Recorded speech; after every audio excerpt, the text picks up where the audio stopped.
Bonjour à tous. Voilà, vous devez connaître mon histoire avec André Téchiné. J'ai un ami qui était affichiste et qui avait beaucoup de numéros de téléphone, dont celui d'André Téchiné que j'appelle un jour. Il décroche et on discute un petit peu. Et du coup, il me donnera rendez-vous à 14 heures dans un bistrot qui s'appelle L'Espoir Maubert Mutualité. Métro Maubert Mutualité. Il est là, j'arrive, il est au bar, on discute.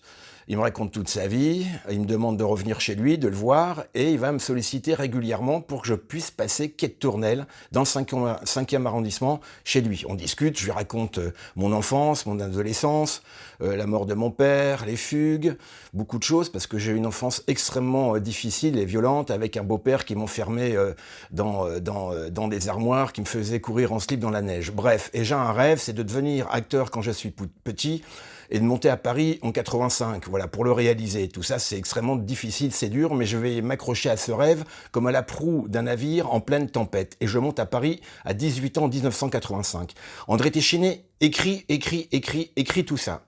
Un jour, il s'est passé plusieurs mois, on déjeune ensemble, il me caresse la main, il me caresse le bras, et il me dit « Francis, tu me perturbes, je n'arrive plus à écrire, il faut que tu ailles plus loin. » Je ne pourrais pas aller plus loin.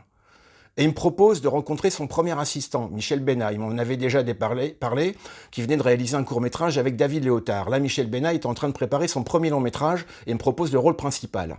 Donc André me dit, vas-y, va rencontrer Michel Bénat un soir, il y aura tout le monde, les acteurs, l'équipe, et ça peut être très sympa. Donc j'y vais, je rencontre Michel Bénat, il n'y a personne, je suis tout seul. On dîne, on finit dans le salon, il y a le scénario, il y a le plan de travail, et là il est à côté de moi, il me regarde, et Michel Bénat me dit, j'ai envie de te sucer. Je lui colle un pain. Voilà, et là il s'écroule par terre, il pleure, et il me dit, sauve-toi, André Téchiné m'a volé ma vie, c'est un monstre, c'est le diable. Je rentre chez moi le lendemain matin, j'appelle André Téchiné, je vais chez lui, il est là, et je lui dis, mais j'en ai ras-le-bol de vos histoires de jbeb, d'homosexuels, j'en ai marre. Et là, André Téchiné me regarde et me dit, Francis, j'espère que t'as pas couché avec lui parce qu'il est séropositif. Francis, j'espère que t'as pas couché avec lui parce qu'il est séropositif. J'aurais pu coucher avec Michel Bénat et mourir du sida, tout comme Marc Fourastier. Marc Fourastier a fait le film de Michel Bénat, Le ciel de Paris. Michel Bénat est mort du sida. Marc Fourastier, jeune acteur, est mort du sida. André Téchiné avait deux réalisateurs atteints du sida, Michel Bénat et Gérard Fro-Coutaz.